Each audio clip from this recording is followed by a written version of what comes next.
ఈ చావా మూవీ రావడం కానీ ఈ వర్క్ బోర్డ్ కానీ ఇప్పుడు పాకిస్తాన్ టెర్రరిస్ట్ అటాక్స్ కానీ ఇవన్నీ కూడా కంప్లీట్గా ఎలక్షన్స్ ముందు బీహార్ ఎలక్షన్స్ ముందు ఇలాంటివన్నీ జరుగుతున్నాయి. సో ఇదంతా ఎందుకు వాంటెడ్గా జరుగుతుందా ఏమైనా అనిపిస్తుందా మీకు? అంటే రిలీజన్ ఒక పర్టికులర్ ఒక రిలీజన్ మీద జరిగింది, మధ్యలో ఒక క్రిస్టియన్ రిలీజన్ మీద ఒక సిచ్యువేషన్ జరిగింది, ఆ పాస్టర్ చనిపోవడం, అదొకటి తప్పిస్తే రిమైనింగ్ అన్నీ కూడా ముస్లిం కమ్యూనిటీ మీద ఎక్కువ ఫోకస్ అయ్యాయి. ఇది వాంటెడ్గా జరిగిందా లేక కోఇన్సిడెన్సా? కోఇన్సిడెన్స్ ఏం కాదు, ఇవన్నీ వాంటెడ్లీ చేస్తున్నారు. పొలిటికల్ బ్రెయిన్స్ అవన్నీ బిహైండ్ దిస్ ఆల్ ఈ అటాక్ కూడా పొలిటికల్ బ్రెయిన్సే ఉంటాయి ఆబ్వియస్లీ. ఇప్పుడు మీరే ఆలోచించండి, నేను ఒక పోస్ట్ పెట్టాను, కరెక్ట్గా అడుగుతున్నాయి, అటాక్ కూడా నేను ఒక పోస్ట్ పెట్టాను, ఢిల్లీలో ఫార్మర్స్ ని రాకుండా అంతమంది సోల్జర్స్ ని ఆర్మీని ఏదెన్నో ట్రై చేశారు. టూరిస్టులు ఒక 200 మెంబర్స్ అక్కడ ఉన్నారు ఆ ప్లేస్ లో, పెహల్గామ్ లో. అక్కడ సెక్యూరిటీయే లేదు. అక్కడ సెక్యూరిటీ ఎందుకు లేదు? వాళ్ళు అసలు అంత ఈజీగా ఎలా రాగలిగారు? అవన్నీ మనం ఆలోచించాలి కదా. అక్కడ సెక్యూరిటీ లేదు, మీకు మాత్రం ఇంత సెక్యూరిటీ కావాలి, అది కూడా సాధారణ రైతుల నుంచి కాపాడడానికి సెక్యూరిటీ కావాలి. కాశ్మీర్ అన్న ప్లేస్ లాంటి చోట్ల, టూరిజం ఉన్న ప్లేస్లో మీరు ఎంత సెక్యూరిటీ పెట్టాలి? మీరు జస్ట్ ఇమాజిన్, కొంచెం ఇలాంటి ప్లేసెస్లో ఒక అనుమానాస్పద మనిషి కనిపిస్తేనే మనం ఎంతో ఇదవుతాం. వాళ్ళు అంత గన్స్ తెచ్చేసి అంతా తెచ్చే వరకు మీకు ఎవరికి తెలియలేదు అక్కడ. అంటే ఎంత దూరానికి పోలీసులు ఉండుంటారు? అలాంటి ప్లేసెస్లో పోలీసులు ఉంటూ ఉండాలి.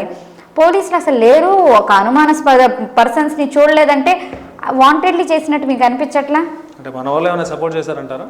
నేను అవన్నీ ఐ డోంట్ నో వాట్ అక్కడ జరిగింది, నాకు తెలియదు. బట్ మన వాళ్ళ హస్తం పక్కా ఉంది. ఇప్పుడు నేను మన వాళ్ళు అంటే ఆహా ముస్లిమ్స్ మీ వాళ్ళు చేశారా అంటారు.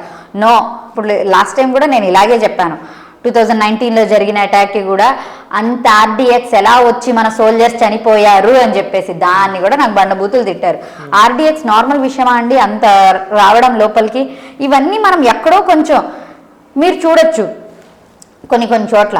మన బ్రిటిషర్స్ దగ్గర ఇండిపెండెన్స్ టైంలో మనం కొన్ని మూవీస్ చూస్తాము, మన వాడే మన పక్కనున్నోడే హెల్ప్ చేస్తే కానీ ఇలాంటివి జరగవు. అది బేసిక్ థింగ్. మన ఆఫీసెస్లో అయినా ఏదైనా మనం టెండర్స్ వేసేటప్పుడు మనవాడే లీక్ చేస్తే గానీ ఇది అవ్వదు.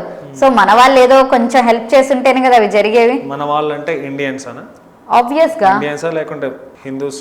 నేను ఒకటి చెప్తాను, మొన్న వాళ్ళు చంపారన్నారు, నువ్వు హిందువా నువ్వు ముస్లింవా అని అడిగి చంపారు.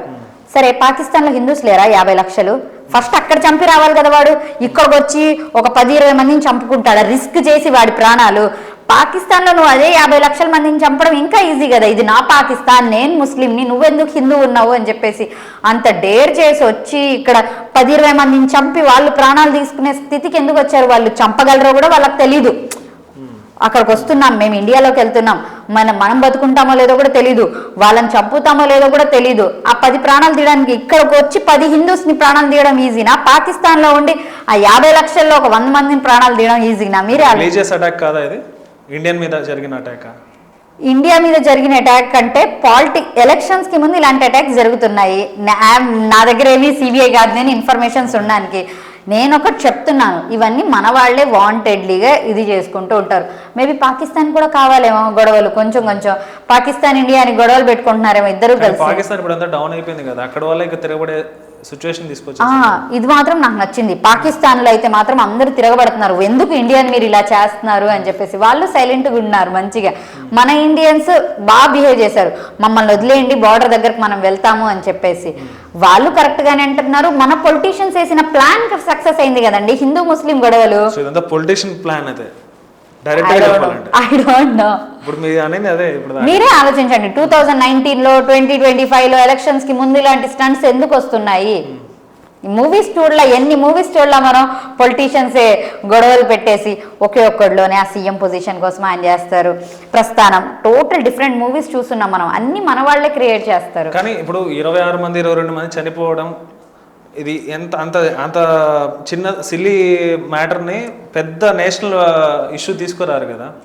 అంటే 26 మధ్యలో ట్రంప్ రావడం, ఎంట్రీ ఇవ్వడం, సాల్వ్ చేయడం, ఇదంతా కూడా మిర్చి మసాలా ఎంటర్టైన్మెంట్. ఇప్పుడు మీరు ఆలోచించండి, ఇండియా మీద ట్రంప్ ఏంటి, ఆయన ఆపమండం ఏంటి, మనం ఆపడం ఏంటి?